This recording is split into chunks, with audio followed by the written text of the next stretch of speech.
Hello and good evening, everybody. Welcome to the Parent Advocate Network, brought to you by the Coalition for the Protection of Children and Families. And we are here tonight with several advocates on the East Coast and in Missouri.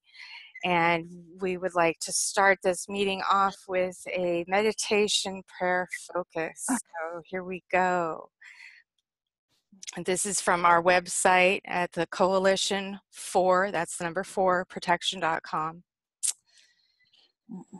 And here we go. I'm sharing this prayer. It says, so this is by Our Soul Ministries, and we are all one, the law of one. We are all one. We are all one. We are all one. And when one is harmed, all are harmed. And when one is harmed, all is harmed. And when one is helped, all are helped. When one is helped, all is helped. And when one is healed, all will be healed. When one is healed, all will be healed. Therefore, in the name of who I am, Therefore, in the name of who I am, and I am one with all that is, I am one with all that is. I ask that only that I ask only that which is in the highest good of all concerned happen. which is the highest good of all concerned happen. And I give thanks that this is done. I give thanks that this is. So be it, and so it is. So be it, and so it is. Amen. Well, I am so happy that you ladies have been able to join us tonight, and I know that there's a lot of things happening in the nation right now. A lot of FBI investigations are starting up, and I heard like in New York and in, is it in New Jersey too? I think it is because ACLU, I have a dad up in North Jersey, Greg Franks, and I know that they did file a lawsuit against DHS about a couple months ago. And but I'm getting my stuff ready because Pamela told me what we have to do on Monday. But I'm also trying to get my stuff ready to fax stuff to New Jersey Spotlight because they've fully investigated me, and they're going to do a story on special education and how the disability. So I'm trying to get that together. I'm trying to get everything together, and I'm trying to work on 8 different lawsuits. Wow. It's just a lot. Yeah. And I missed my son's call today. I'm sorry that happened. Yeah. And I know what he wanted. He wanted to stay with me instead of going down the shore. Aww. And my phone was underneath all the paperwork. So. Well, and this is often the case with us advocates. We get all wrapped up in all this work that we forget to focus on the things closer at home sometimes. I know that Brian has been dealing with some cancer, and I know other advocates across the nation that are having some health issues. So I hope that you are taking time for yourself and your health in all of those. I am. I don't leave the room. I'm about ready to lose my mind. Well, oh my. Have you eaten today? Have I eaten today? No, I haven't eaten today. Wow. I just He hasn't even eaten today. That's not good. Get a snack. Yeah, get a snack. You gotta have something. Drink. Well, actually, okay, I've got to call and order food. Okay. Oh wow! Yeah. I'm at the hotel. That's right. Oh, really? You're at the hotel? Wow. Yeah. Remember, I'm still homeless. And, yeah. So how can you be? Okay. I don't understand. If you're homeless, how can you go to the hotel? Listen, we were evicted from our apartment complex on August 2016. Right. And it was illegal, and I knew it was illegal from the get-go. My father's lawyer for his union looked at it and said it was legit. I said, no, it's not. I'm telling you. I just called the courthouse 2 weeks ago, and there's no docket number of anything. Oh, really? And they tried to lie to me and say that, well, we get rid of them every 2 years. I said, well, one, it hasn't been 2 years, and two, is that what you're going to tell the federal government when I file my paperwork there? Mm-hmm. I said, so I'm going to ask one more time. Is there any record of this docket number? And she said, no. I said, that's all I need to hear. Wow. So I've been homeless. I lost primary residential custody of my children too. Yeah, I know. Because they want my mouth to shut up, and my mouth's not open. Right. Can't keep you silent, can they? I know, because they were posting something about the taxes, and I said, I got an idea for you.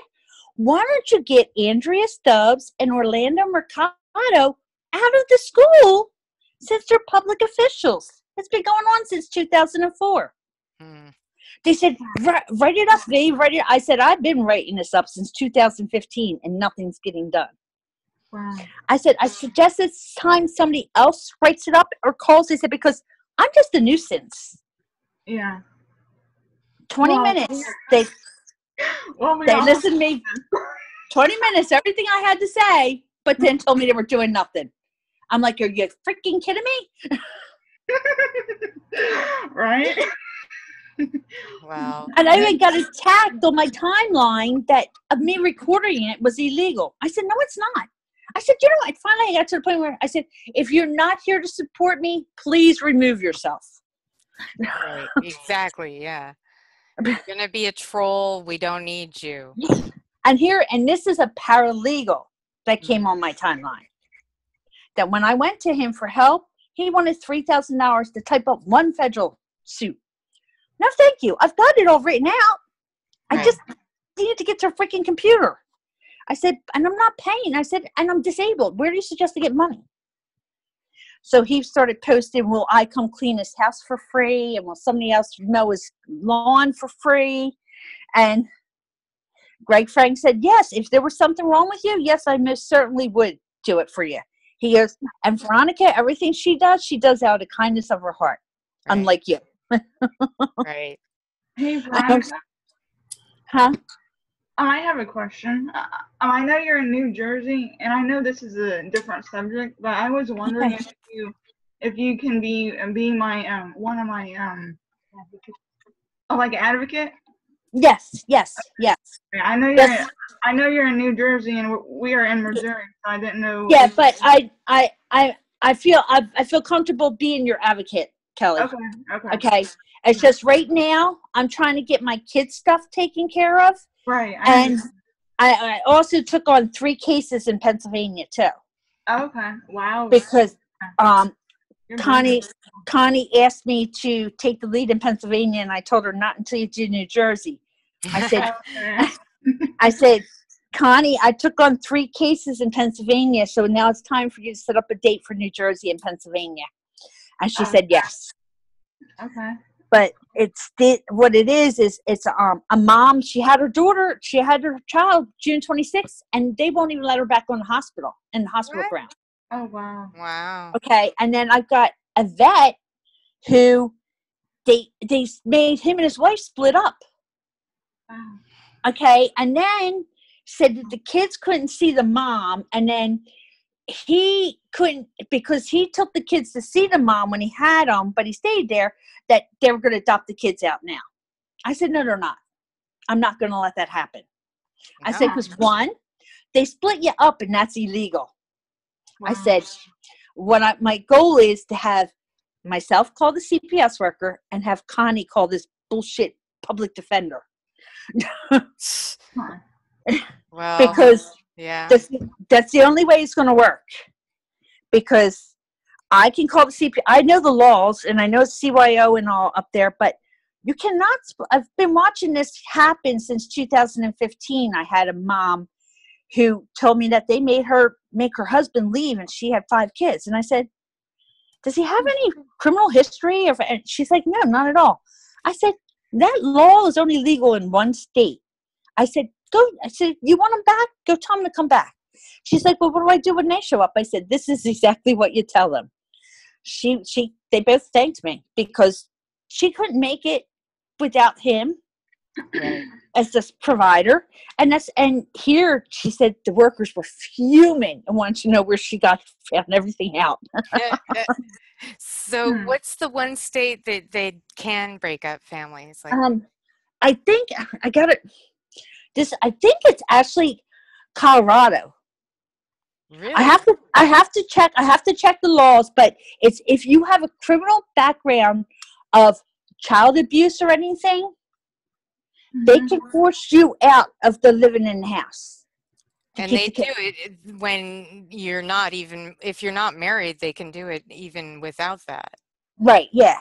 But here, okay, and I think it's called, I have to double check because I haven't really looked at the laws since 2015 when I watched this happen, and now all of a sudden I'm dealing with this again. But this dad is like, look, it's over. They're going to adopt my boys out. I'm like, no, they're not. I said, I need you to send me the court orders.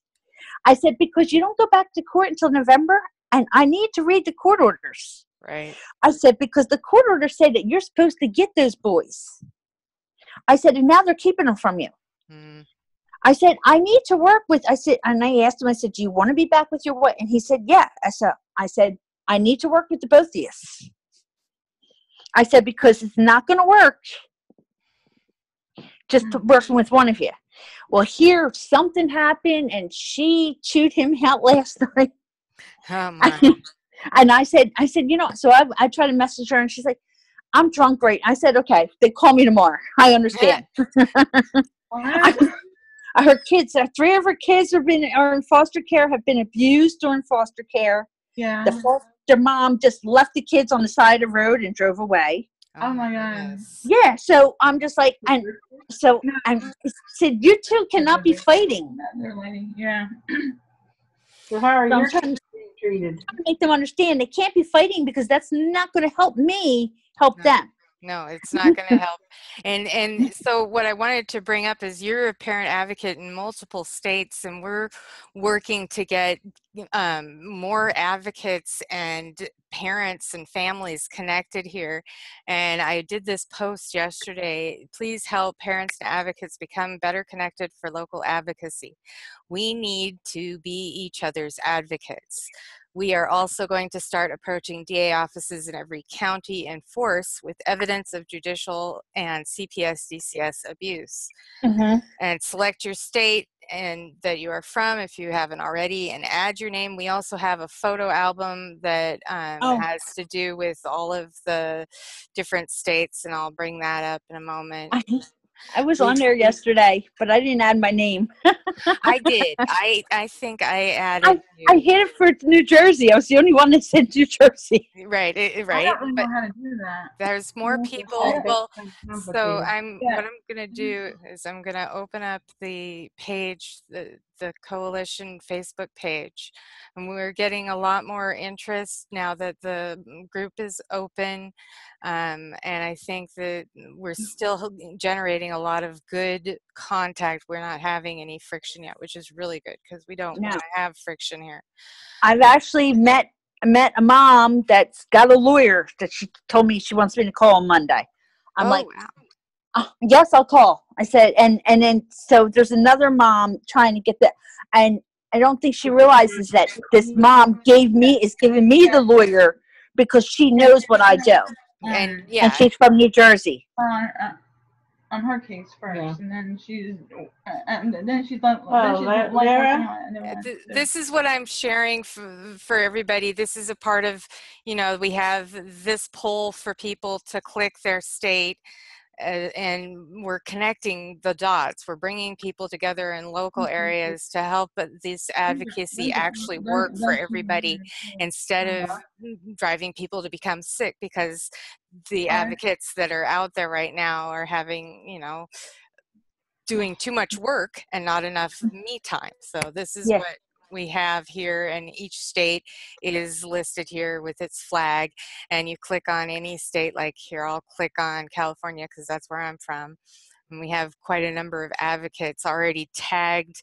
I tag people here on the flag, and if you're my friend, I can tag you. If you're not, I'm sorry, I'm not able to do that. But you can become my friend. Become Veronica Ferguson's friend too. She's a great advocate here. So, you know, and what we're doing is we're just connecting the dots and bringing people closer together and trying to offer some guidance that is supported by physical bodies too. Could we have, is there a possibility that those flags could be put sort of in a straight down the line order, and then the information right next to them? Because it's confusing to me to try to find the state and then try to find what you want in the state. I mean, I just, and then I still. This is about just sending out the first primary connections, and you can go to the website, the coalitionforprotection.com, coalition4protection.com, and there you will be able to find a lot more information, and we continue adding more information to each of the states. So that's the way we have it set up right now, and I can show you by going to. She might be able to change her state if you're in. Huh? Go ahead. I said you may be able to change your state to make it to where it's easier for you. Me? Okay, so we're talking about Lyra. So for here, what she's talking about is not this one. This one here. And somebody's trying to log and come on board too. Huh.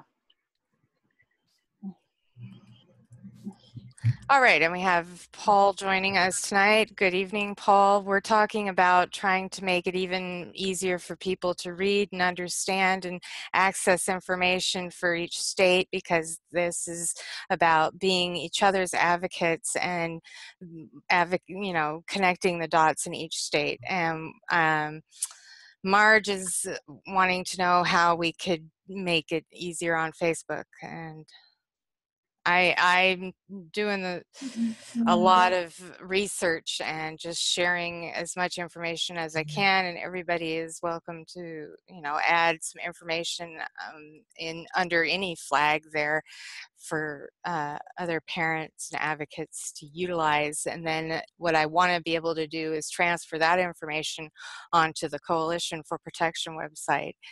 But this is also something that we wanted to bridge with the Family Rights Party, because there's two different pillars here that I see in dealing with these family rights issues, and making sure that everybody has the resources for both the mental, emotional, and actual legal terror that they're experiencing. So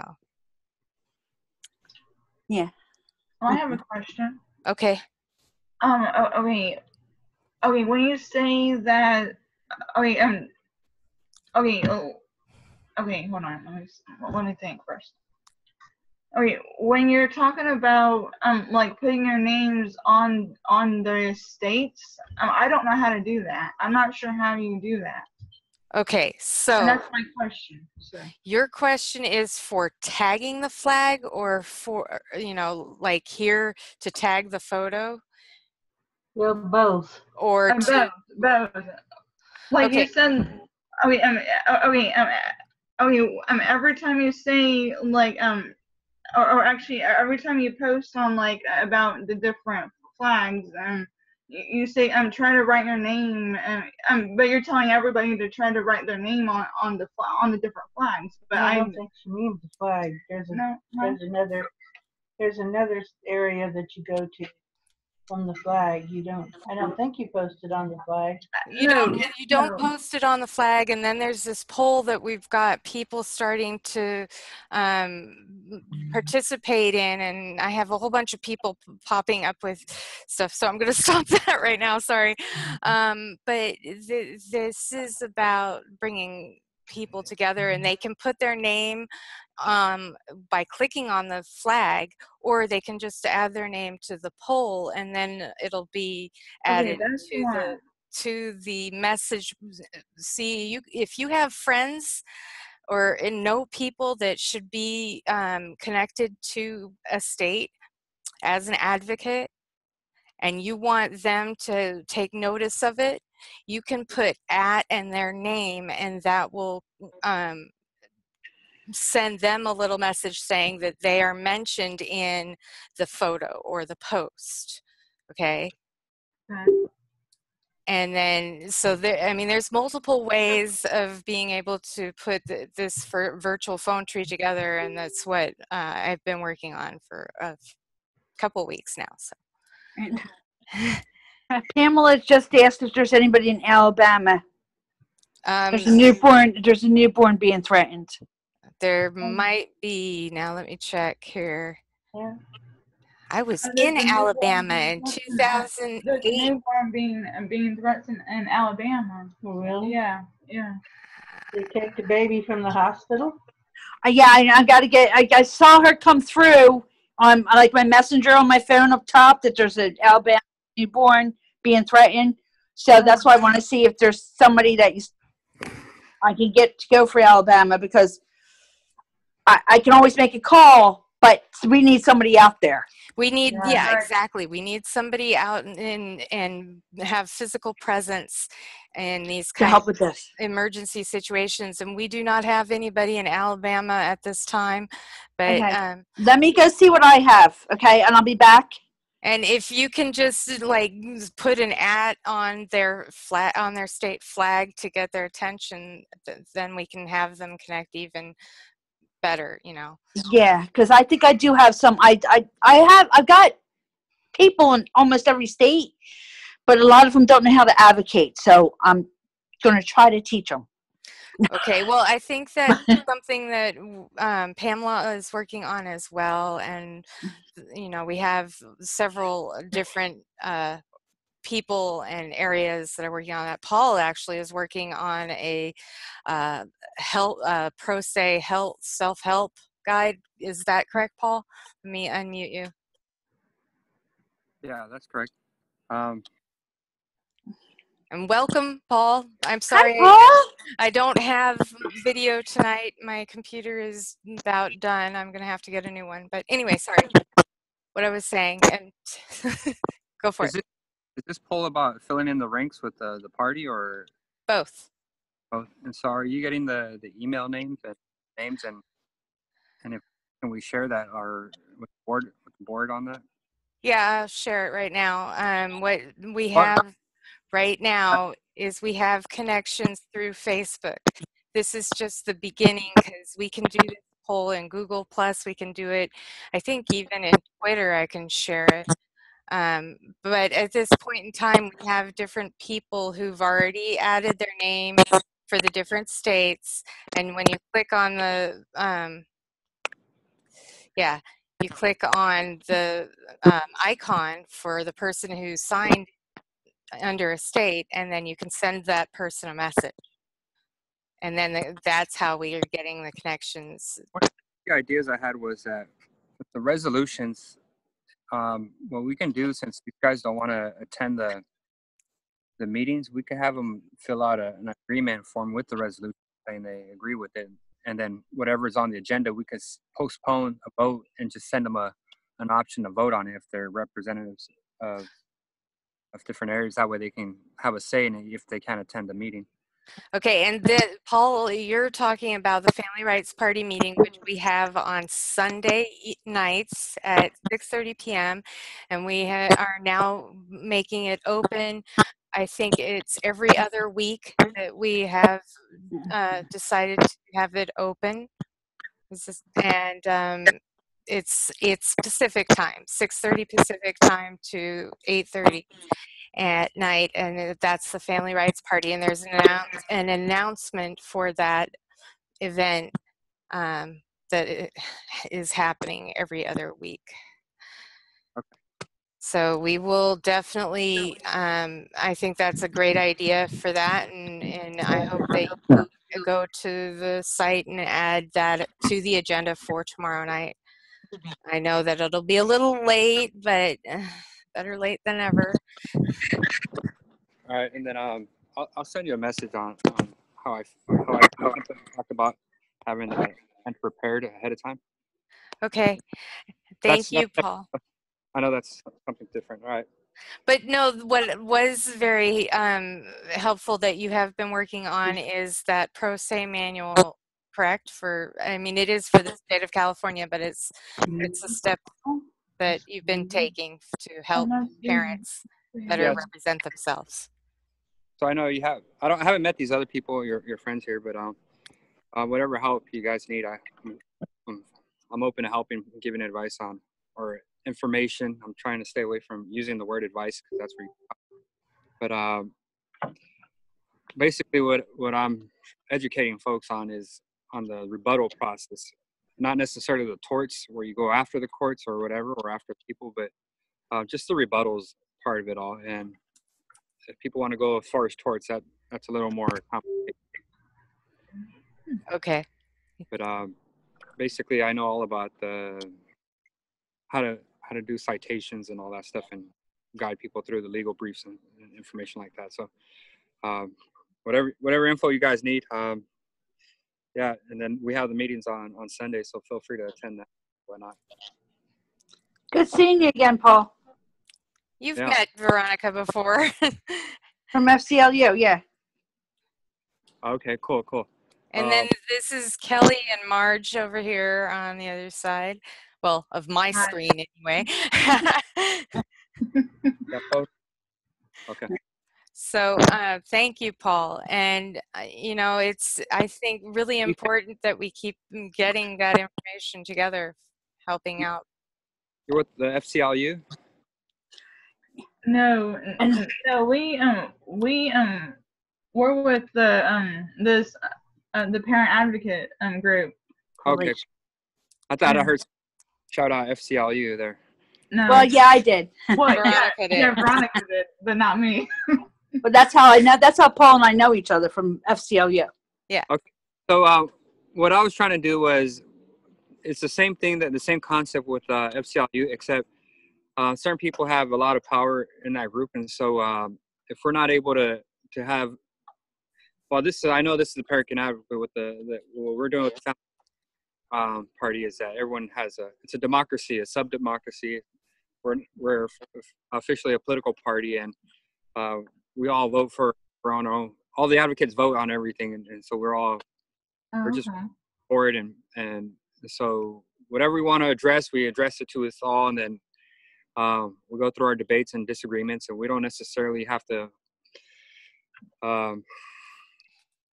It's just a democratic process, what we do, and I just feel that advocates need to be able to communicate safely or in peace with each other, and so without being heckled down or splitting the whole organization apart or whatnot. So we kind of try to keep the peace, but we're progressive. So yeah, 10-1 to life, but it's kind of hard to move with that group when someone's controlling all the emails and don't want to attend the board meeting or contribute to what everyone else is trying to contribute to. So that's kind of why I separated from them. But I'm really liking Lyra here and everyone else that's willing to put their own ego and pride ahead of or control over everything. We're all controlling on some aspects and checks and balances. We need to do something about Facebook and stopping our ability to communicate, because that's getting pretty bad. Yeah, I know. That's another lawsuit that I was going to go after them, Paul, with executive order, freedom of speech. I Right. have literally been put in Facebook jail for 8 days at a time. So have I. Okay, and in beginning of this year, I've lived in Facebook jail for the first 2 months. Well, I have. I would literally get out and get right back in there. And Right. I filed appeals and everything, Paul, stuck it on my timeline and everything. And the last time they won't even tell me why I was in Facebook jail. Yeah, Wow. if you start sending all kinds of messages to groups or posting all kinds, they have algorithms that catch that kind of stuff, and so if you do it too many times, they throw you in jail. Yeah, that's the thing. People don't understand that Facebook is really a set of algorithms, and there are trolls out there that will trigger certain It's rigorous jail. programming guidelines that curb and shape what we can share and what we can't share. So there's those issues that we But- have to keep on weeding Okay. out of the whole community. I was shocked when I first went in there because I do internet marketing on Facebook. So I'm spending money on ads and stuff. And then and now I won't place an ad. They keep asking me to boost my post. And I'm like, no, I Right. think it should. you're not getting any more money out of me because you keep putting me in Facebook jail.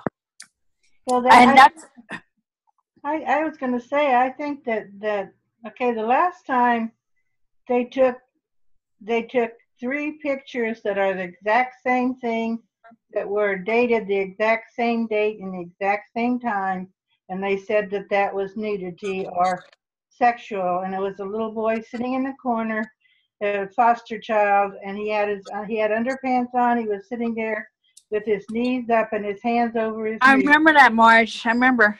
And so the very first time they did it, which was about in May, they decided, oh well, that was against their policy. So then I explained what it was, and I told them to look at the picture. So they Yes. did, and then they said, okay, that's all right. But then the very same picture was taken 3 times again in June and held against me and said it was. And I'm thinking, they don't even look at what they're doing. Oh no, because I'm getting pictures of penises in my messenger, and they won't do nothing. Wow. Ooh. Oh So my am I. gosh. Gross. Wow. I've had pictures that I've complained about. Yeah. Oh well, that doesn't phase our policy. No, that's it. And I'm like, are you kidding me? Right. Yeah, they're definitely. And that's why I'm like on a warpath with them. Definitely Because- inequality there. I was thinking of putting together a petition for to send to the upper management, I guess you would call them, about this issue, because it is such a, it's very frustrating. I try to share information about how to get on the Zoom platform so we can have these meetings, and I'm told, you can only you can't share it, it's invalid. I'm like, what? How is this invalid when the first 2 times I shared it today, it came up, it showed up just fine? Right. But Well, I really do think they're after the people with CPS. And I read someplace where they are also, Facebook is also going after people who are bringing up sex trafficking. They don't want that to be out in public, so they're cutting people short on being allowed to say that. well, and we know there are a lot of CPS trolls out on Facebook that are doing exactly that to set the algorithm, trigger it to stop posting information exposing these sex crimes and these pedophile rings and stuff.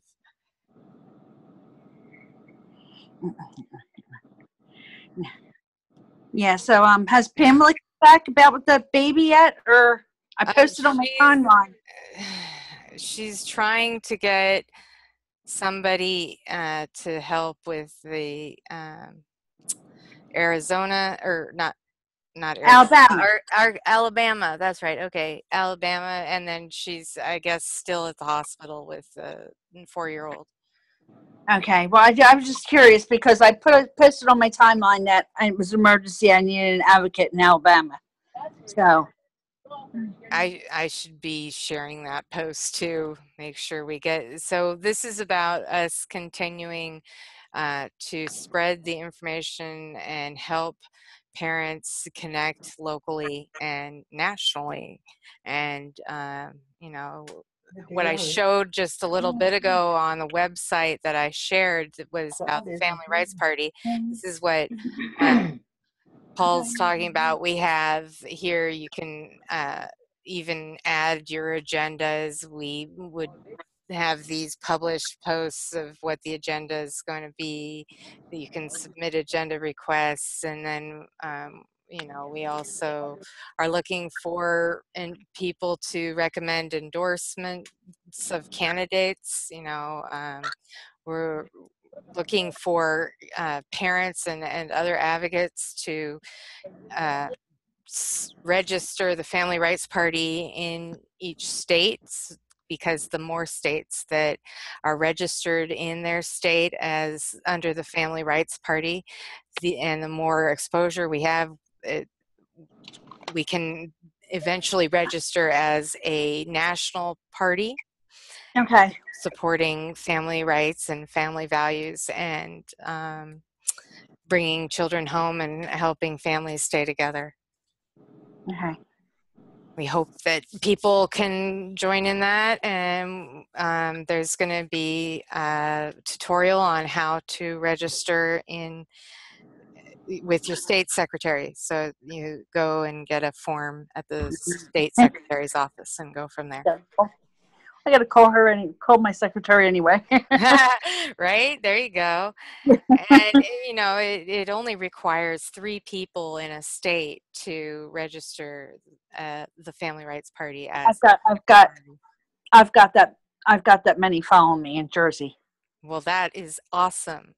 You know, it would be great if you could get 5 people, but 3 is the minimum. There at least has to be a chairman, a president.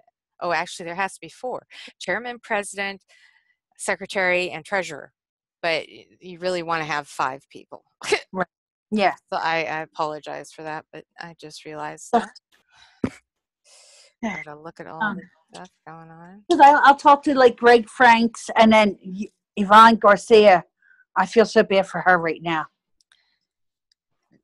So, you know, and then there will be policies and resolutions that are published to the site, and then once a state gets registered as a Family Rights Party delegation in their state, they get a page that they can publish stuff to, you know, publish what news is happening in your state, publish what resolutions your state comes up with, or the state policies and the legislation, and then, you know, again, the endorsement of candidates who support family rights and family values.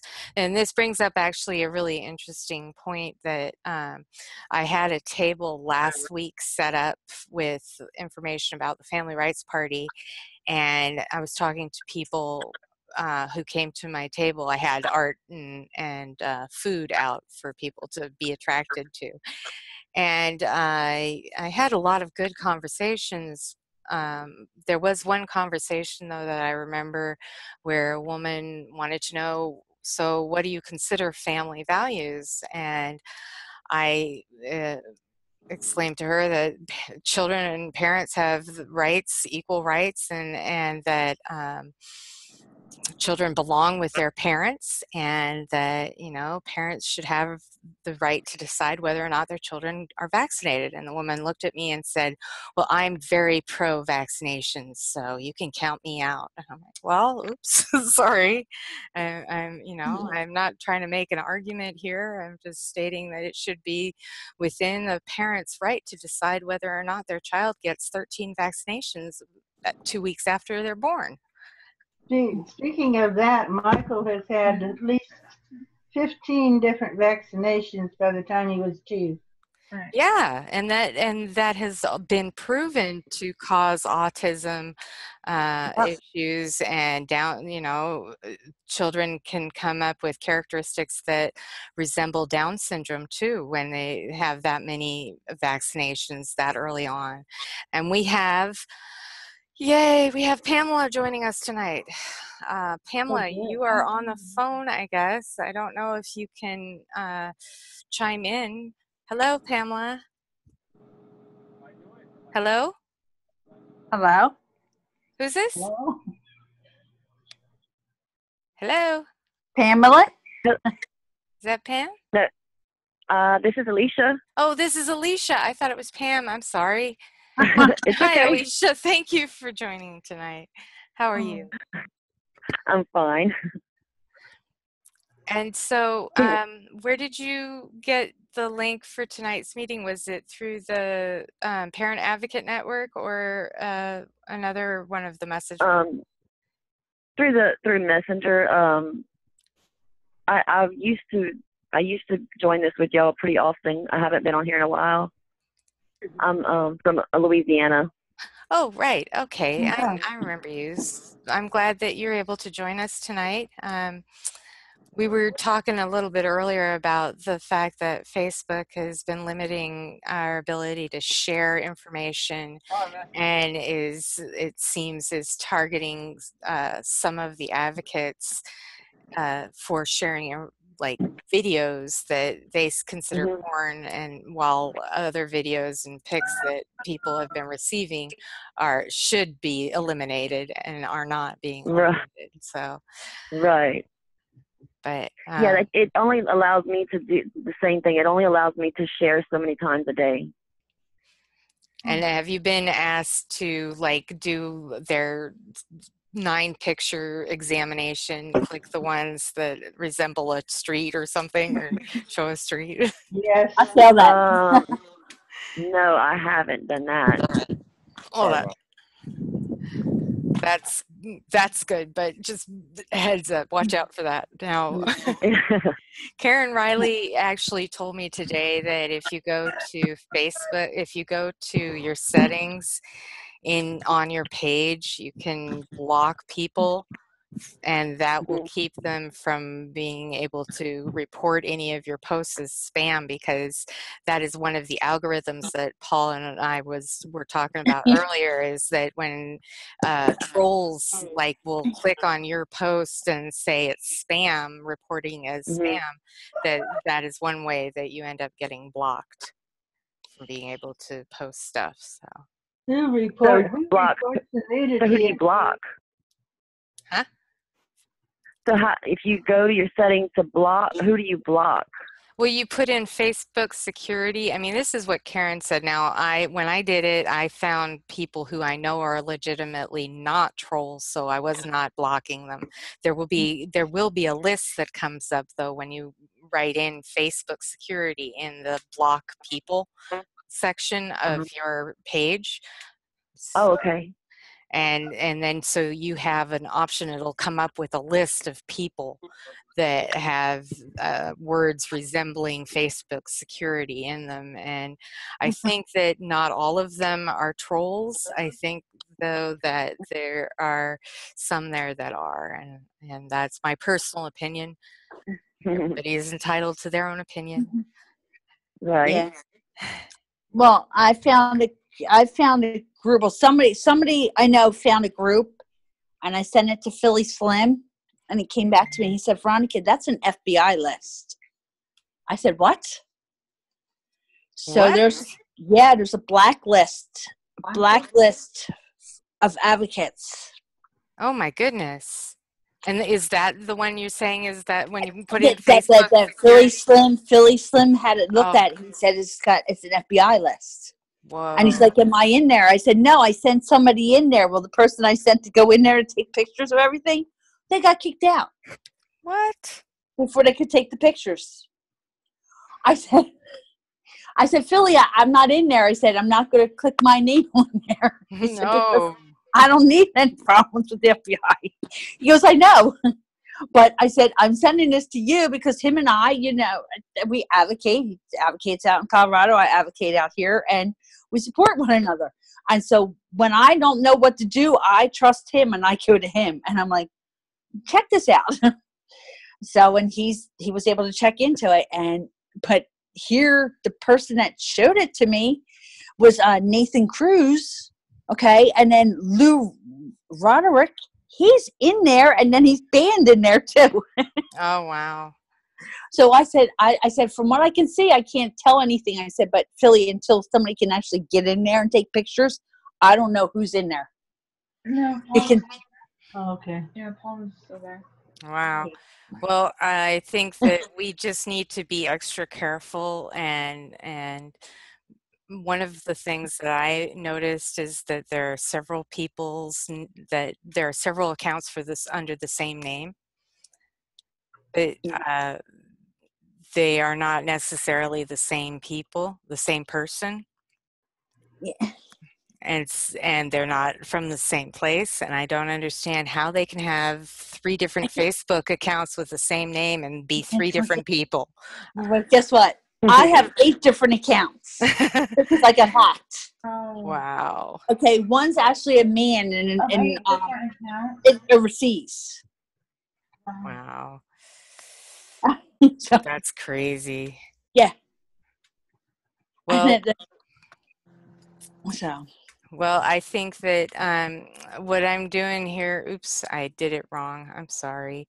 I wanted to share this link with everybody. This is a petition that was started a week and a half ago on behalf of a lot of people, parents that are frustrated with the fact that we have the media covering the separation of immigrants on the border, but not of the families in this country that have been affected. And so this is a petition that was started.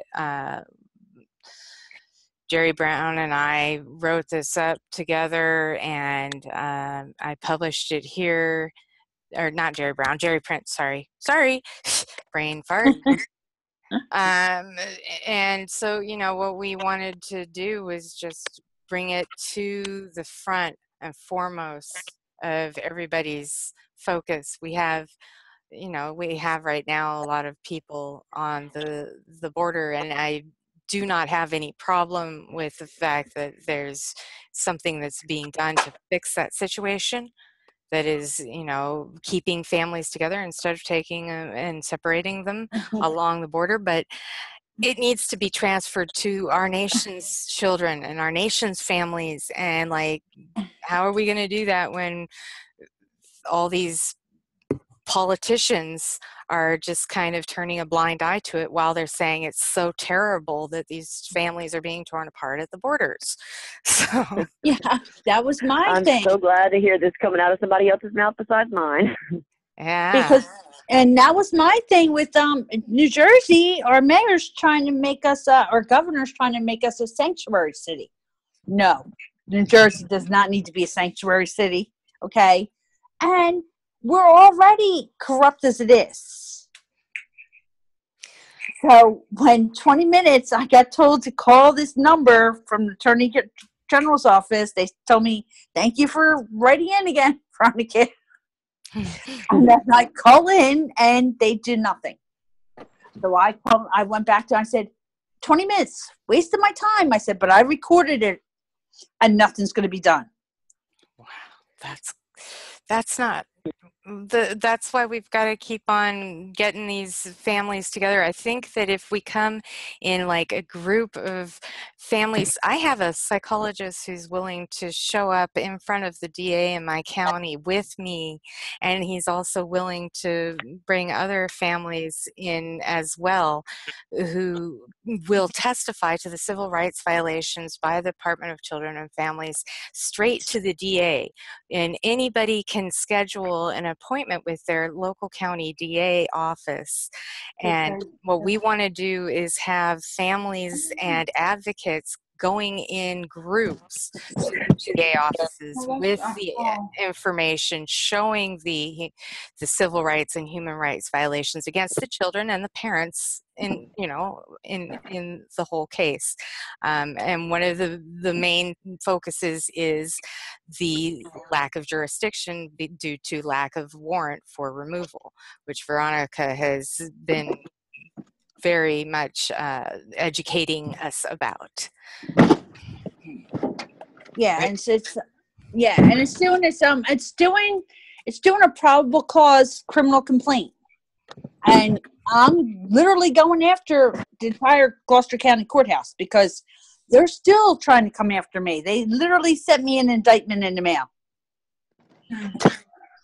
But your children were removed without a warrant, right? Yeah, my children were removed without a warrant. I had no due process. Right. That's exactly the same for Kelly. Yeah, there's no due process, no testimony accepted at that first meeting. Well, here's their second letter where they found me guilty a second time. They didn't bother mailing me until May 1st. But they kidnapped my kids March 8th.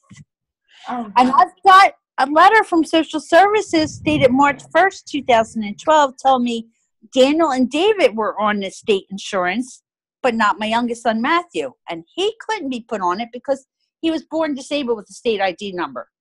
So if they would have done that, they would have been caught. Wow. Well, Okay. we have another member who's joined in tonight. I wanted to just take a moment to welcome Cindy. Cindy, I'm going to unmute you. It's not letting me. Okay, there we go. Hi, Cindy. Welcome. Huh? I said, where is Paul? If everyone could please mute, and I'd like to let Cindy have a moment to introduce herself.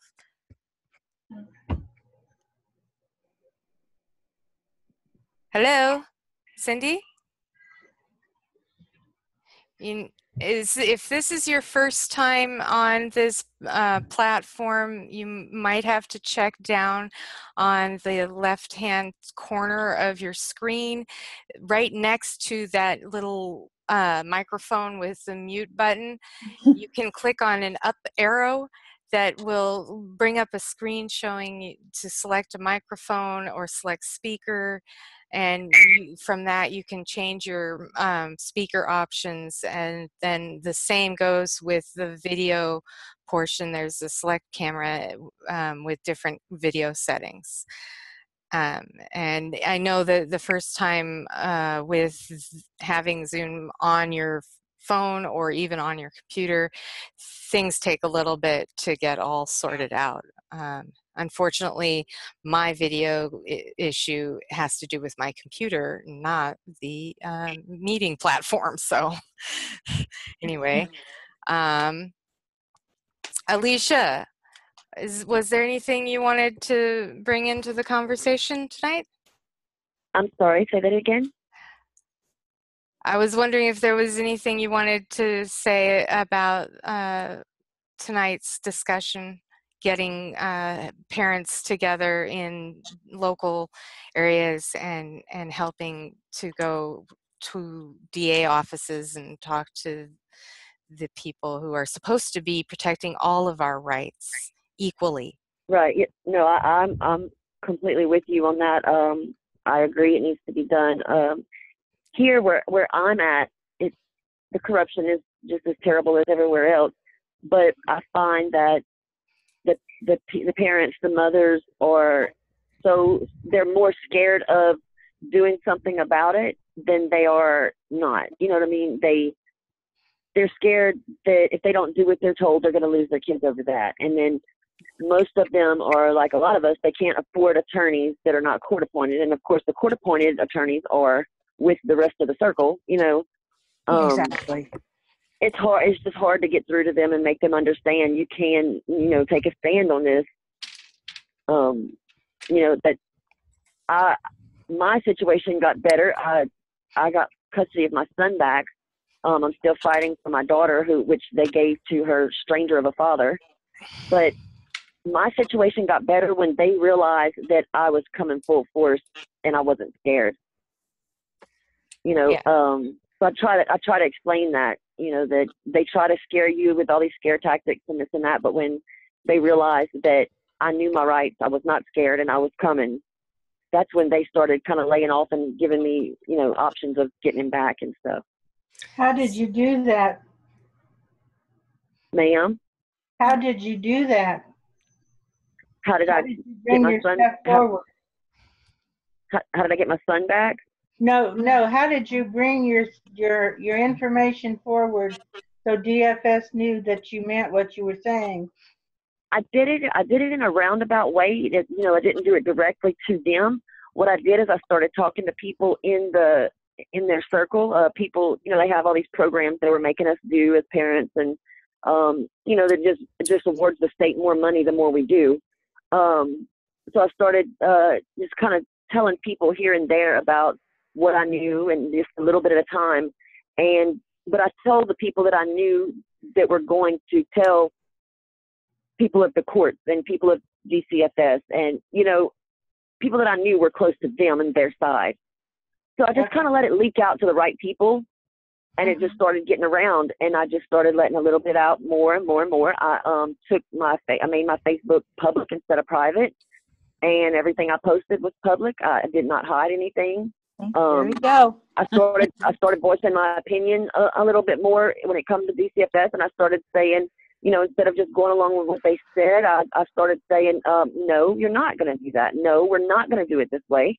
This is what we're going to do. And I have a paid attorney, and I honestly, I don't know why I paid him, because I did way more than he did. When I needed to, I used his name as a backup, as a reinforcement, but he would just come to meetings or whatever and just sit back and not say a word. And I was far from quiet myself, and what helped me, honestly, I have to be honest here, the one thing that helped me the most is that I got a new worker, and this new worker was not like the rest. She was truly, I guess I'd say, a blessing to my case, because she was not out to get me at all. She was very different than what we're used to dealing with. I almost had one of those. That makes a big difference. Yes, it does. I almost had one of those. She was my worker at the end, and unfortunately, at the end of my custody battle with CPS, she could not do anything because the management already had plans for my children, and they wrote it up in the paperwork. So, yeah. Well, you see, they had plans for mine as well. The lady who was fostering my son, the original worker had her believing that she was adopting him. There was no way around it. This was going to be her son, blah, blah, blah, However, when I started letting out the facts that I knew and what I was going to do, and, where I was going to take this and how far I would take this, I let it all out before we went to court for my daughter. And it got out to the right people at the right times, because when court was over that day, my worker then, she testified on the stand, which she lied the entire time. She testified, and from then she got off the stand, and she was never seen or heard from again in this area. Yeah, that's what happened at mine. Well, she went out of town. There was different stories I was told from somebody in DCFS that she was fired, and she was going to be fired after my case. After that day, I was already told before that. The judge said she got a promotion because she did so good in my case, and somebody else said she got it was just all a big, but what it amounted to is that she got her money out of my case, and she hauled tail because she knew I was coming. Yeah. And she just recently has showed her face back in town. Would you believe that this woman now who judged me, who put me and my family and everybody down over alcohol or anything, like you're not even supposed to drink alcohol, you're never supposed to leave your kids at home alone even though they're 16, all this crazy stuff. She is now working in a little bitty hole in the wall bar that is dangerous for you to even go on that street. Oh my goodness. She is now a bartender, and she is all about it. Yeah. So I'm going to make my way into that bar real soon to let her know that I see you and I see what you're doing. And I didn't lose you. I never lost you when you left town. I still had my fingers on you. That's good. Wow. Now, So, this is yeah. not to say that all social workers are bad. There are actually social workers Right. out there that are really good and want to make a difference. And there are those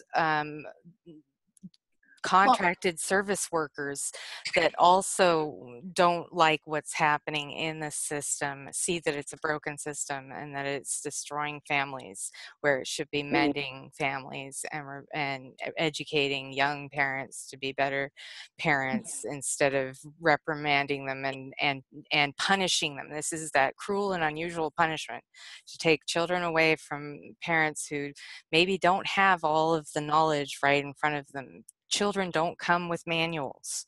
No. Right. When they're born, and this is definitely not educated to parents in the school system anymore. And this is actually one of the issues that the Family Rights Party has resolved to remedy in the public education system, to bring back home ec classes and the like. So, And civil, huh? and like learning your civil rights and all. Yeah.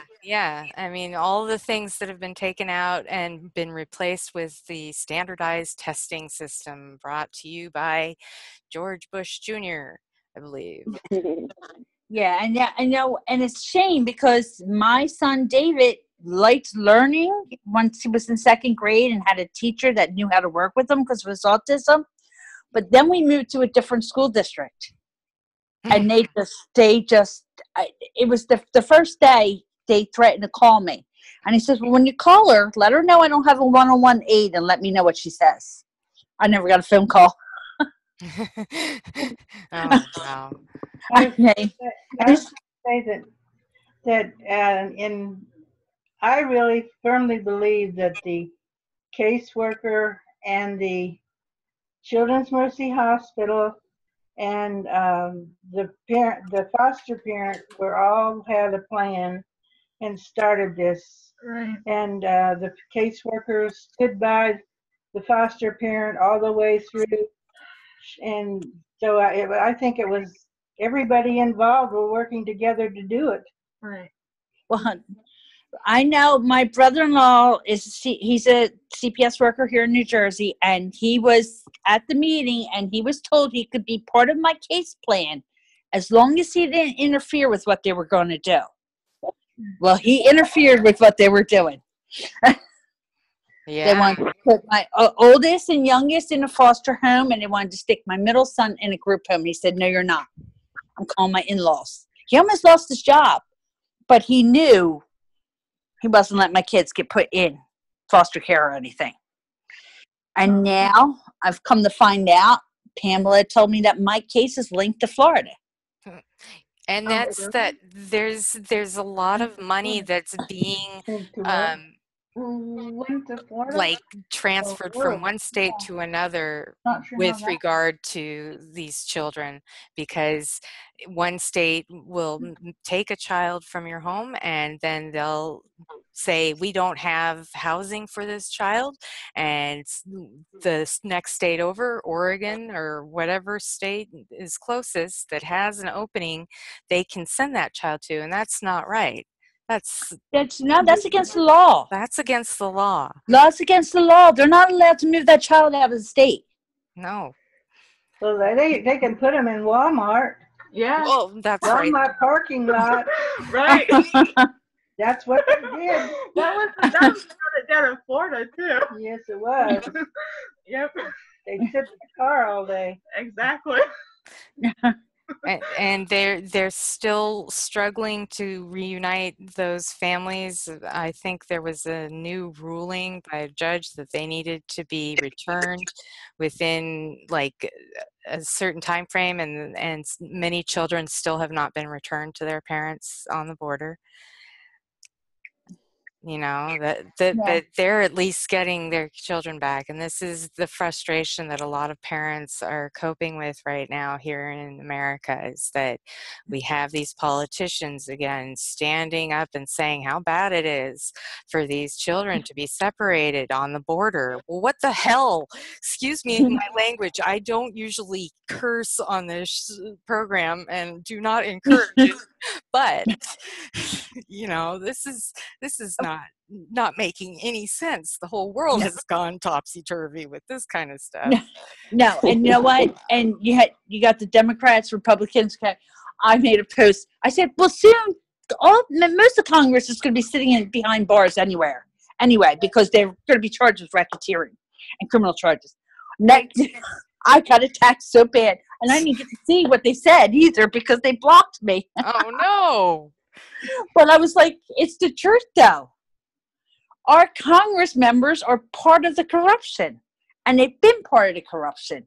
They know what they're passed. They've added addendums and stuff that shouldn't have been added. That's what they study every day, is laws and how to make money through passing laws. Yeah, and somebody said we need another. I said no, we don't need any more laws. Let's get them to actually uphold our constitutional rights. Amen to that. Yeah. I was going to say the kids that were kept in cars on the parking lot, they were people they were United States kids, foster care kids. The ones that you're talking about that were at Walmart? Yeah. Uh-huh. Yeah. They weren't on the border. They didn't have enough places to keep them, so they would take them. These were teenagers, and they didn't get to go to school. All they did was sit in the parking lot in the cars. Wait. Okay. Now they're violating those children's educational rights. I know. But now, if they were with their parents, I bet you they'd be in school. They sent them to Walmart to get food. Yeah. That doesn't. It was really ridiculous. But I mean, they'd sit there all day. What if it was what if it was a really hot day? I'm just laughing. I don't know how they got away with it all this time. It's funny in a way, but it's not. But I'm just kind of like trying to putting it over you. right. Exactly. Trying to put a little humor in it, because we all need a little humor every day. And I know it's not funny, and it's not it's funny in a way, but it's not funny. But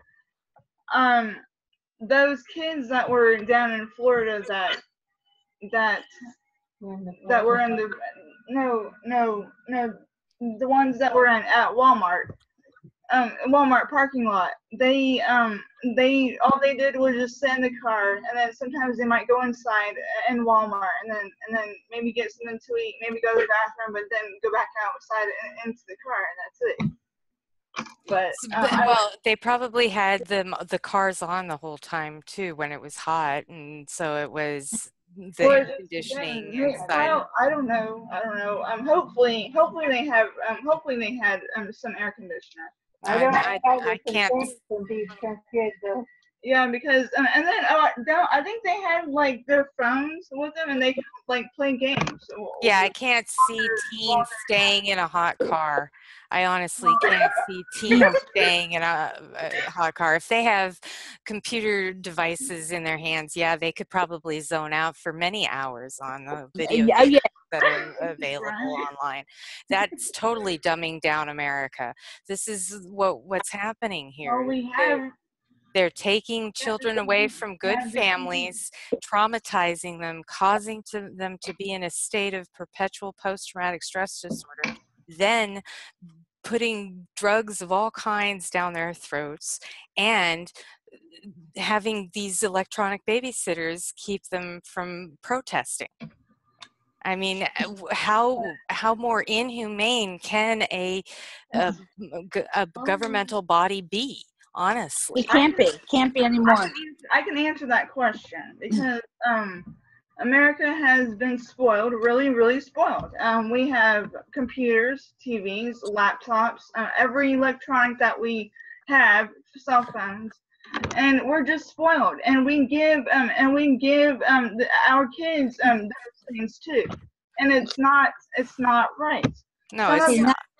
Not everybody gives their kids that stuff. That's right. Not everybody has the money to do that, but a lot of the people do.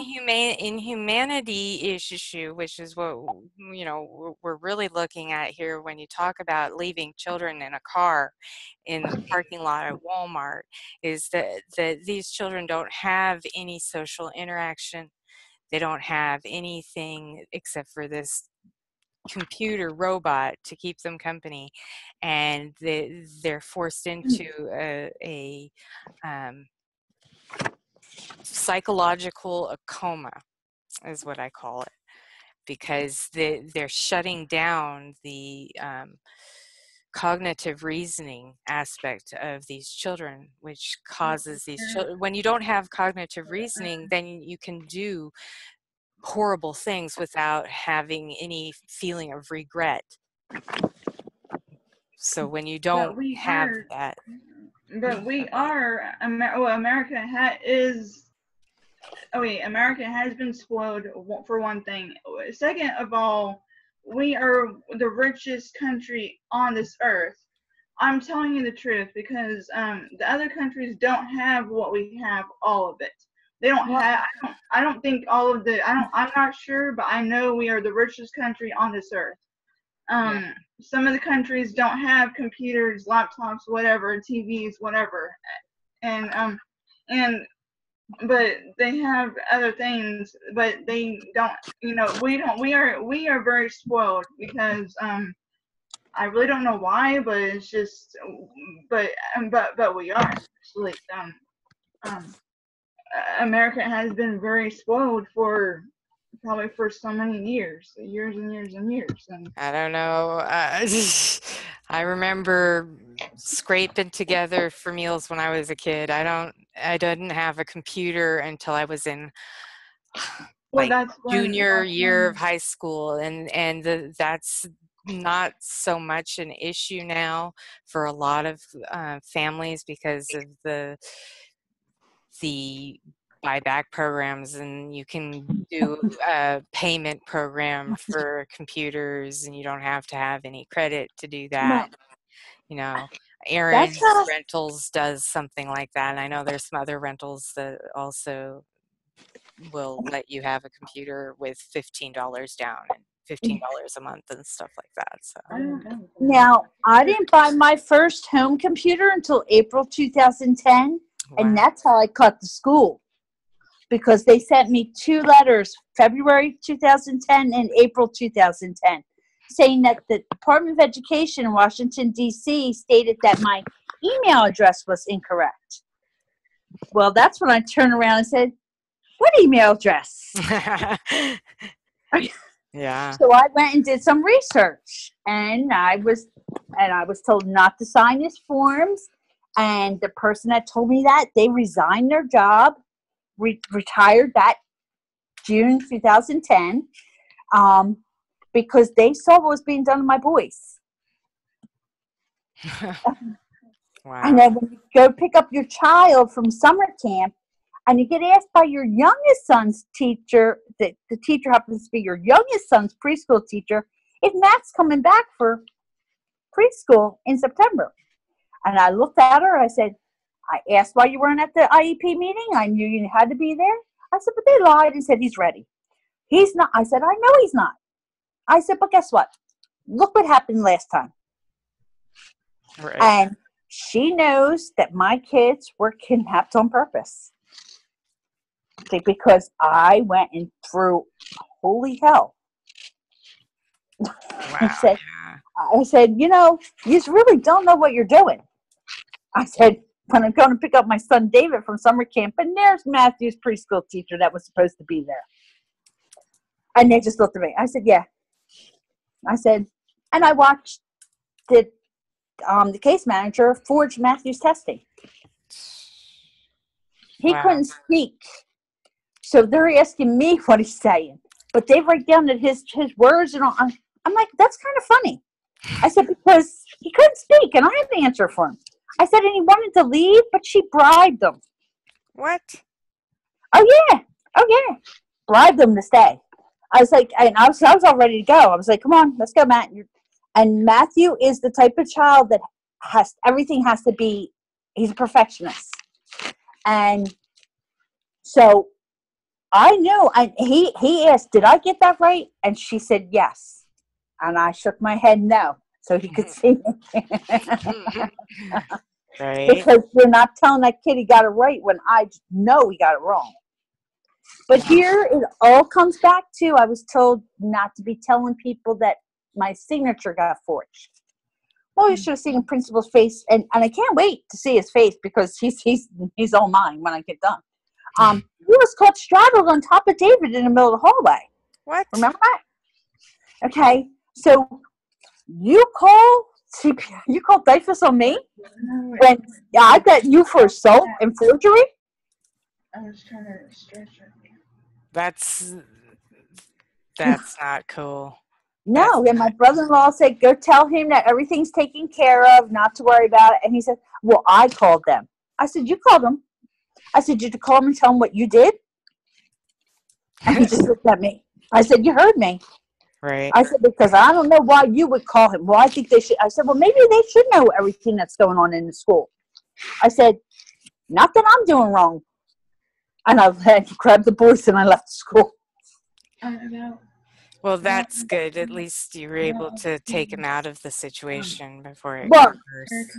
Well, they got kidnapped. They got kidnapped. I know. Yeah, that's And terrible. it just, and that's the thing. And people don't. I said, when I've got proof that it was set up 7 days in advance, I said, but it was actually set up before that because they sent FBS into my home. And then the woman was dumb enough to tell me that I didn't understand autism. I told her to get the F out of my house and never come back. Wow. Well, it was just the point of the thing was, how can you get a call on you and then another call and then another call?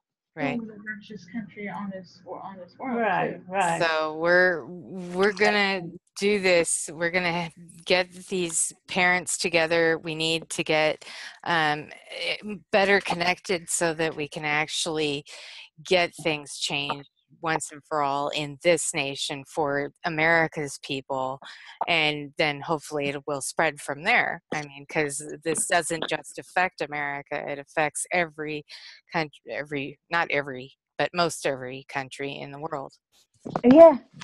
Yeah. And it doesn't matter. There are people in power that have the ability to create legislation and laws and assert their authority over other people, and the class system has been persisting for so long. And I mean, families have been broken up for thousands of years. Conquer and divide, that's the name of the game. Mm-hmm.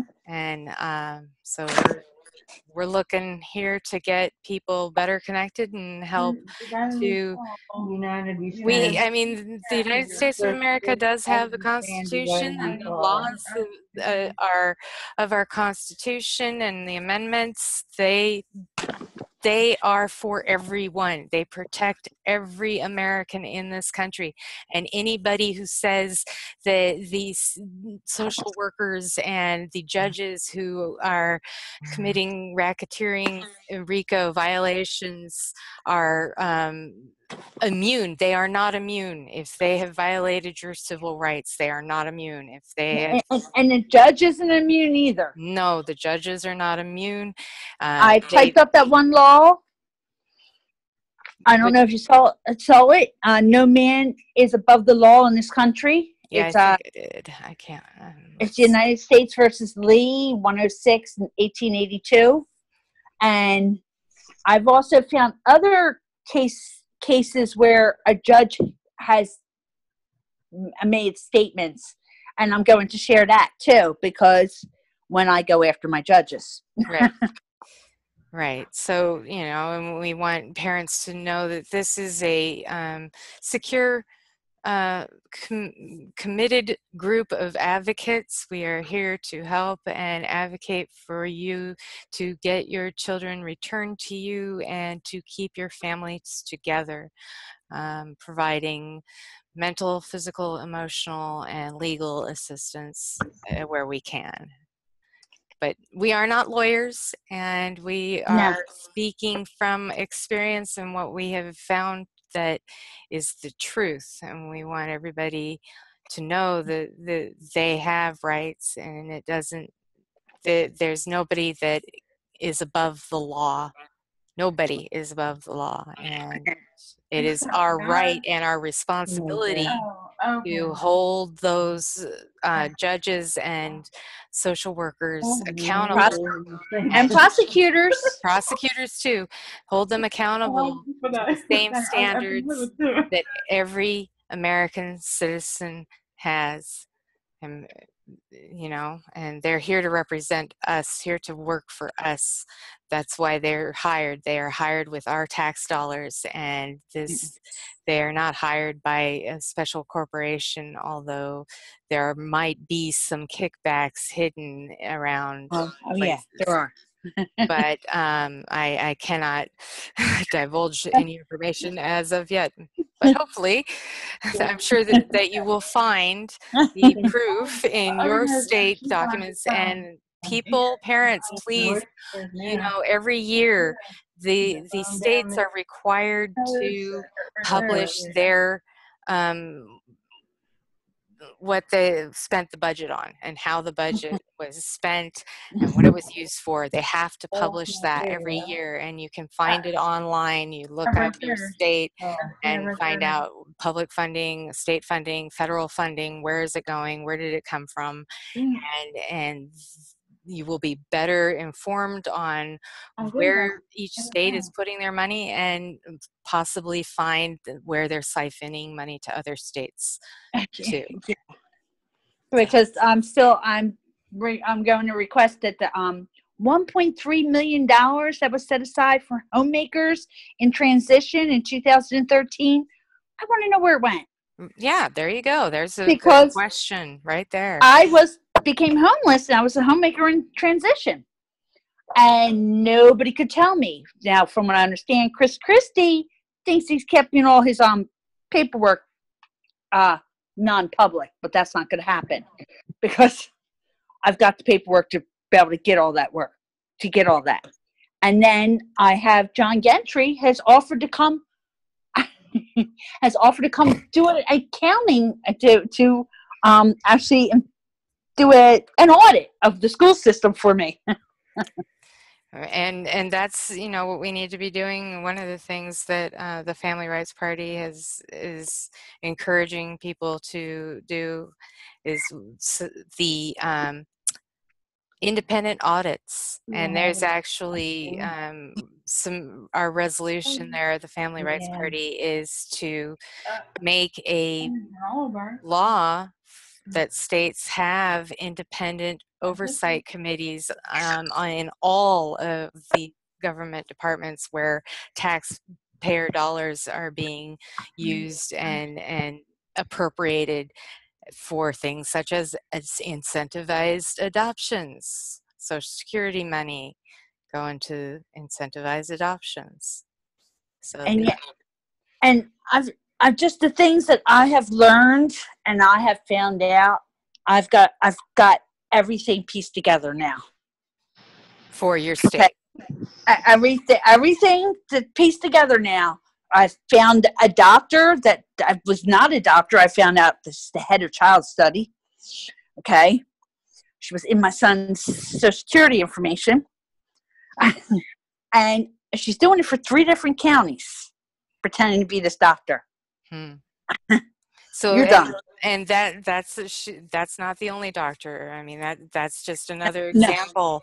No. There are a lot of the Welfare Department of Children and Family Services agencies are subcontracting out services such as anger management,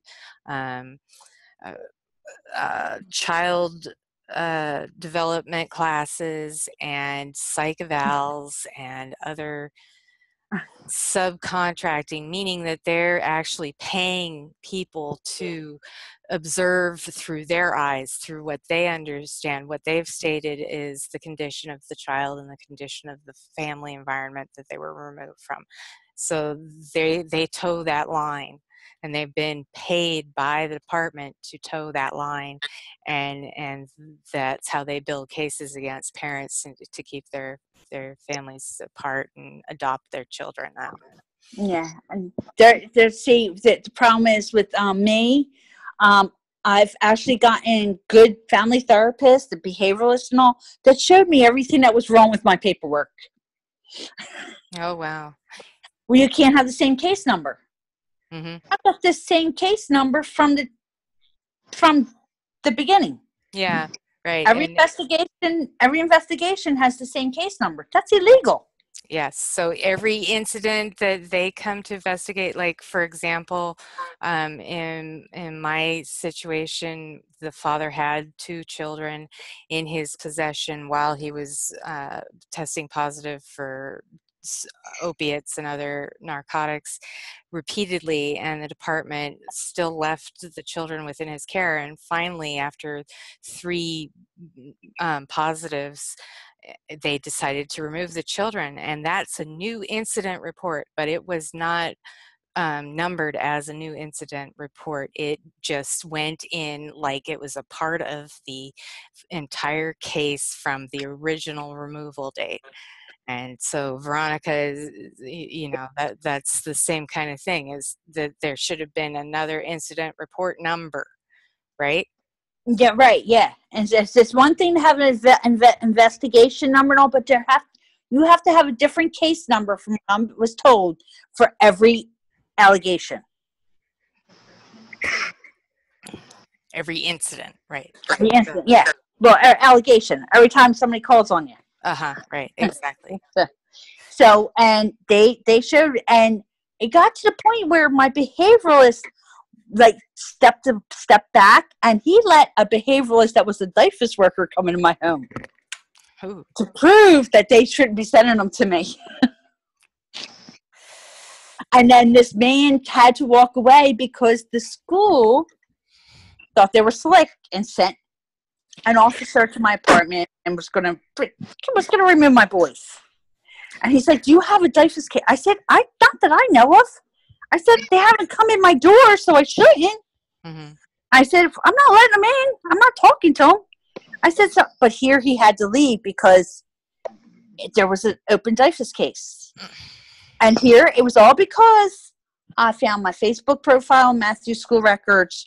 I've caught this Gloucester Township, their little paws in my kids' school records and getting information they had no business getting. Violation of FERPA, big time. Wow, yeah. We have another member who has joined us tonight, an iPhone user. I don't know if you can talk. I'm not sure if you got on the phone number or just a listener, but if you can, who is this? Hello? Hello? Hello? What's your name? I can see your top of your head. I can too. Hi. Welcome. Hi, I'm sorry. How are you doing? You hear me? Yes. I thought I muted it. I'm sorry. No, it's okay. I'm new to this. Well, welcome. What's your name? My name is Mary. Thank you for joining us tonight, Mary. Welcome. Thank you.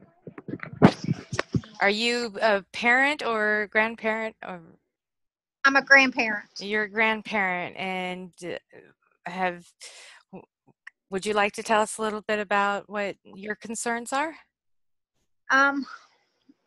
Well, my ex-husband and I had custody of our middle daughter's oldest child. We got custody of her when she was maybe 2 or 3 years old. At that time, my daughter was just very sick. She has Crohn's disease, and she was in and out of the hospital.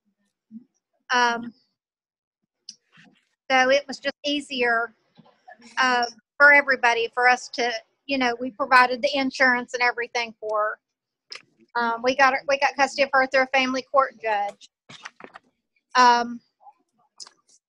Probably about four years later, she got pregnant again, and a couple of years after she had her second child, she got into the drugs really bad, and CPS got involved, and they told me I had to foster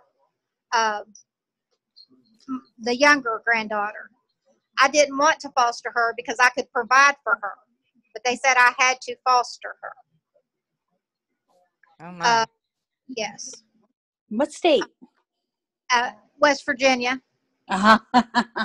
Okay. Cabell County.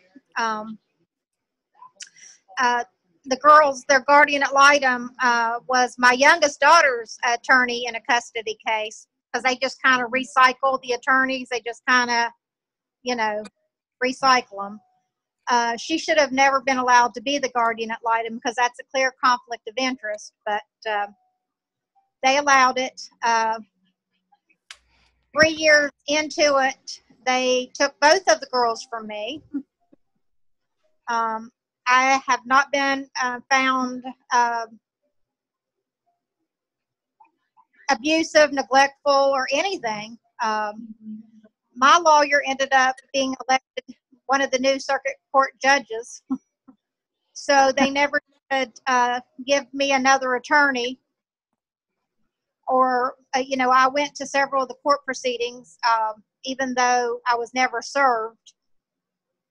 They would not let me go back. I just found out that my oldest granddaughter, who's 13 now, she just recently got adopted. They separated her and her sister after the judge said he didn't want them separated. So I'm still trying to fight and trying to get them home. That's truly tragic. I'm sorry. Yes. I want to make sure your name again was Mary. Mary. Okay, so I'm writing the list because usually I publish the attending member list on our YouTube channel so that other parents can see who's joining in and be able to connect with them on the various social medias, because we're here to advocate for each other. And part of this advocacy is to connect parents parents and families locally, so that they can work together and help each other and become each other's advocates, so that we can bring families back together. Helping the parents who do have drug addictions is also a part of this, because, you know, addiction is an illness, and it is hard to get out of being addicted to certain drugs that are out on the market today. And parents require a lot of assistance sometimes to realize not only that they are addicted, but that it is in their best interest and the best interest of their child or children that they become sober and clean.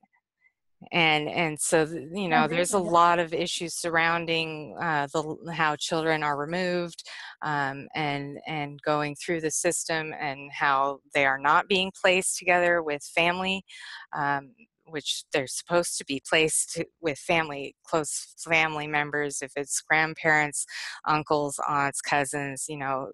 Especially now. Yeah, especially now. So, I mean, that's terrible that your grandchildren have been separated and one is being adopted out.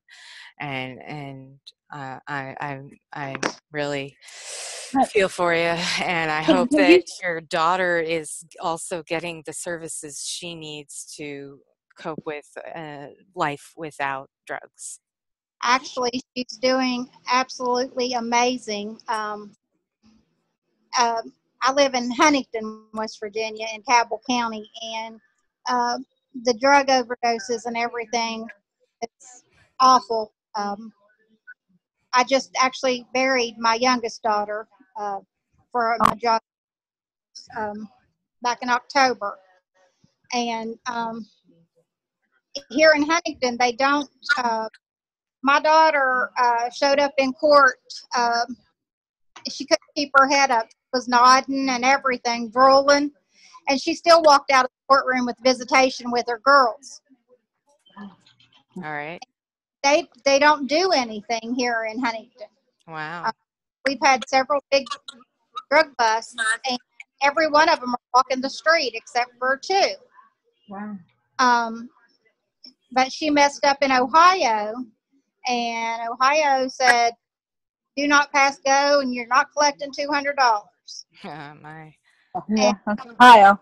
She, they gave her 7 years, and she's been in the street now, and she got her GED. She's doing her degree. She's in something called the Tapestry program, which teaches you life skills, and she scored so high on her GED that now she's actually helping the teacher in the class with the other ladies.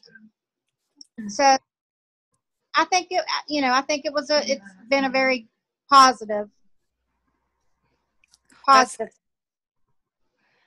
I'm glad to hear that. And so does she have any visitations with any of the children? No, her rights were terminated. Okay. And do you still, I'm sorry, I wasn't sure I understood right. Do you still have one of her children? No. When they took them from me, they placed them with a foster family, and I was getting visitation and phone calls with them. Probably about 4 or 5 months into our visits, the foster dad, he said, "You're nothing like the guardian ad litem and the CPS worker said you was." And I said, "What do you mean?" He says, "I watch you with these girls, and I watch these girls with you, and you takes everything you have not to cry when you leave them, and you're always positive. You always bring them little gifts, and you know that we have other kids at home, and you're always making sure that the other kids have something." And I said, "Well, these girls are my life. They're my whole world. I would never hurt them." And he said, "Well, I was told that you was a liar and you was a thief and you would steal these kids and run." And I was like, "No, no, I would never do that." So he asked me, he said, they have 2 biological children, and then they had adopted 3 other children. And they wanted to adopt my girls. I didn't know that at the time, but I know it now. But he said, we always get the kids what they want for Christmas, at least the one big thing they want. And then, of course, we try to get them all the other things. And he said, when I asked your girls what they wanted, they said they wanted their granny. Aww. And he said, would you care to come to the house, for Christmas? And I called it my Christmas miracle. And, I got to spend Christmas with my girls and the new family. And within 2 months of end of February, beginning of March, they pulled my girls out of that home. What? Yes. I've noticed that when an adoptive or foster family starts having communication and contact with the biological family, they end up changing the child. Like even in with my daughter, there was a family down in Point Arena that was going to adopt her. When they terminated my rights, my daughter was now in a whole other county, 6 hours away from me. And because I had talked to the foster adoptive family down in south where I knew she was going to be safe, and they didn't want that. They didn't want to have that kind of open communication between foster and the biological family. It's horrible how they separate everybody. It's like, no, you can't talk. No, you're not going to be here anymore. And that's really the way they do it. Yvonne went to see her daughter who's 19 Her daughter gave her her address and everything, and her phone number, wish her a happy birthday, and here the adoptive father filed charges against her. Whoa. Yeah.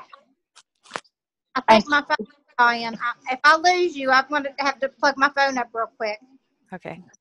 Oh, That's why I feel so bad for her, because she's fought for about the forced adoption and everything. And to see what she posted in Family Forward, it broke my heart. Yeah, that's terrible. And I've only been able to see my youngest son like 2 years ago in the supermarket, and I haven't seen him since.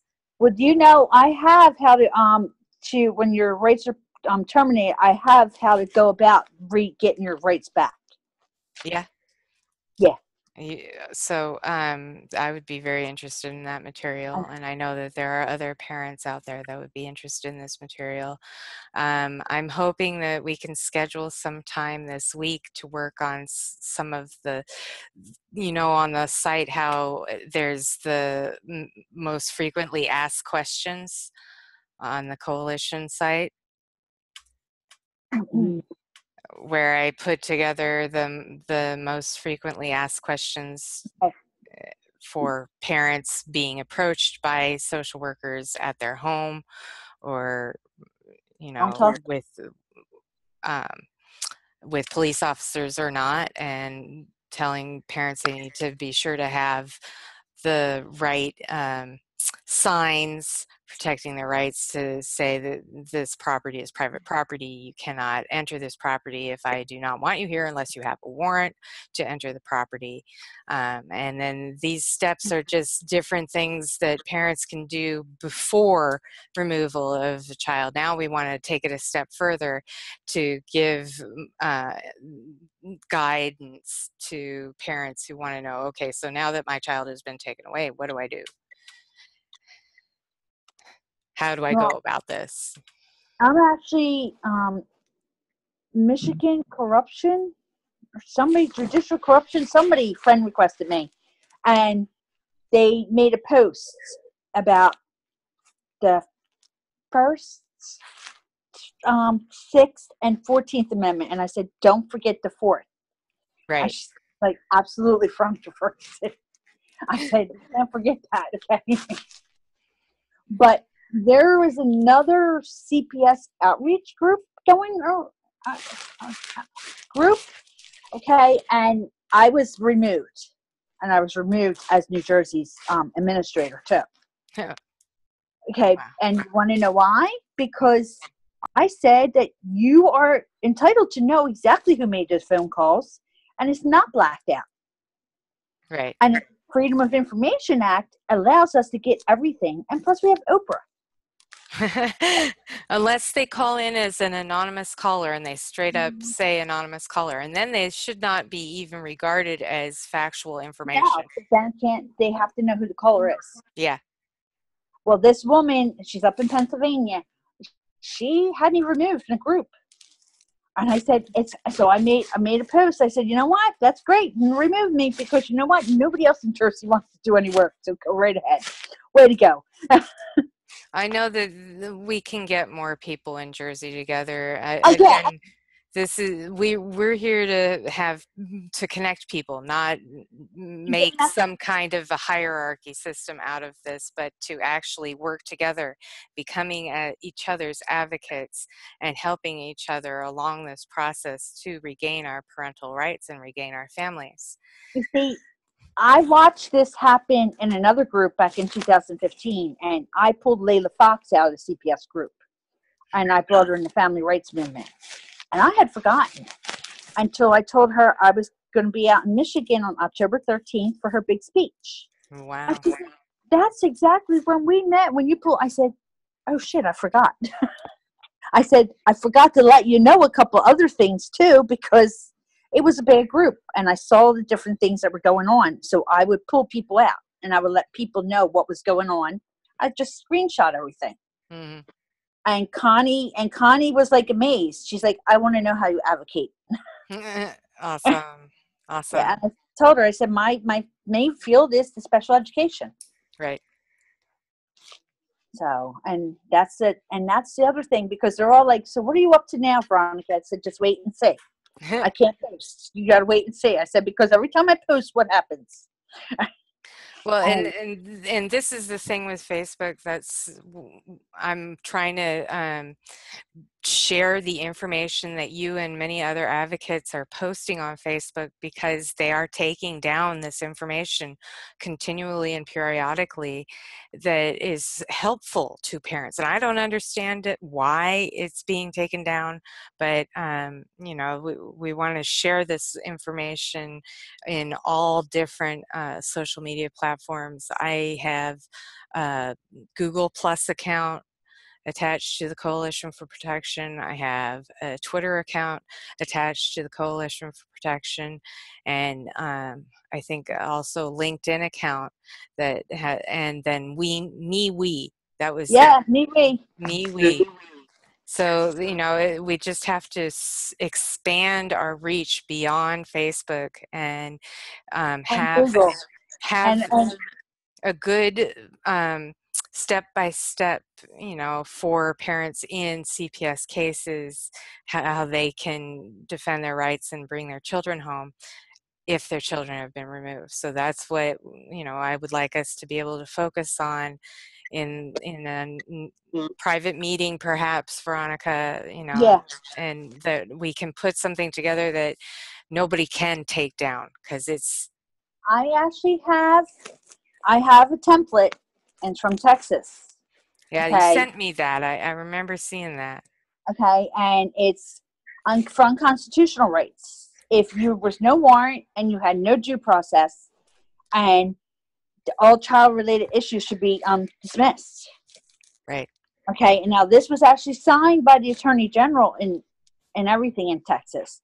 So what parents have to do is, when I email that to them, they need to go look up the case laws in their state. And that's, they can switch it from Texas into the state that they're in. Right. And some states, like the state of California, where the court records state basically that they do not recognize parental rights as fundamental rights, that there's... You can't look at that part, but you have to look at the warrant, whether or not children were removed without a warrant. Okay, let me ask you something. How's that possible when John McMillan did the Right to Lie case and won that? Okay, and then you have the immigration case where Sessions lost, and due process and the best interest of a child were found unconstitutional. Because I think it's the interpretation of the law. They don't go by the color of the law or the letter of the law, but by their interpretation of the law, I think. Actually, it's like 1 more minute. It's okay. Okay, so, and that's where I've gotten in disputes with other people from California, okay, because I've had somebody like Sue B ask me how to help her do something, and I'll email her the paperwork and I'll post it, and then I get told, no, we the people are going to have her do a grand jury trial. I said, no, we're not. No. I'm going through a grand jury trial. It's not your say. You don't live it. I said, I'm tagged in that post. Right. I'm tagged in there for a reason. I said, you do not decide to have that you're going to let her go on grand jury. Because I've seen people be locked up on grand jury because of them falsifying stuff. Right. And it is it's not about, it shouldn't be about a grand jury. It should be about the criminal acts that have been committed against parents and children, and the proof of that is in the paperwork. But here they were trying to say that Sue B did something. I said, what'd she do wrong? I said, because she posted that? I said, that's nothing. Right. I said, okay, because you know what? I said, I've literally told the judges when they were stupid enough to tell me to go ask my family members that are attorneys what I must do. And I put it right on the record. But the judge still decided to cross my name out and put her name and stamp it with the seal. All facts proven. Okay, first number one fact that's not proven is my husband can't remember what year we got married, or that I was 6 months pregnant. And his lawyer didn't bother getting the marriage certificate. It's freaking $10. Okay, that's the first one. Right. And then the next one was they tried to remove my boys because my husband lied and said that I didn't let him see the boys for Father's Day weekend. Oh, you're in trouble for that one. Well, and Because that's not a clear case of clear imminent danger at all. I know, but the judge was stupid enough to send 2 workers to the hotel room at night to remove the boys. It didn't work that way. They got the door slammed on their face. Yeah. And my husband's attorney, the paperwork that he wrote up, I'm sitting there, I'm looking at it today. I'm like, did you really think I was going to buy this? That the judge said I couldn't go remove my boys? Not happening. No. And this was what he set up after they had the emergent hearing. And my husband, I gave him one rule: don't bring the kids involved. He did it not once but twice. So I found $200,000 savings plan that he kept out. I got fraud, but the thing is, I'm not going for fraud right now. No. I'm going to dismiss it because I'm not a Gloucester County resident. And then I can charge this judge for criminal charges because she broke her ethical codes. And this is what I suggest. I suggest people start printing out their judicial ethic codes. So for every state. So you know when you go to file a complaint, you attach a copy of that right there. Like ethical to telling me was bull telling me. Code of ethics, yes. And you can also file a complaint with the judicial review board against But you a have judge or an attorney for judicial misconduct, and that is encouraged as well. Now, but having the ethical codes that they violated helps to push that through. Right. Well, yes, exactly. Being able to say, this is the ethical code here, this is the violation here, and putting them right next to each other, showing that there's clear and convincing evidence of that violation will strengthen your claims. Well, so I am so glad that all of you have joined us tonight. I know some members had to leave early, but I hope that everyone got some really good information. And I wanted to just bring up this petition again that's being sent to the ACLU, ADA, and DOJ, and it's time to defend American families, civil rights, and liberties. You've been fighting to protect the immigrants' civil rights and liberties, but there are hundreds of thousands, if not millions, of children in the United States of America who have been violated. Their civil rights and their liberties have been violated for the last 30 years or more, and it's time to represent these families, these children, and we are demanding that you do this. You uphold what you were established to uphold, and protecting the rights and liberties of all American families. Right. And that is at change.org. And then I also wanted to share with everyone, again, this is the state-by-state virtual phone tree that we've established here, as well as you can also add your name to the poll here on if the computer will upload, right? There's a poll here down on this is our page, the Coalition for the Protection of Children and Families, and it's on Facebook.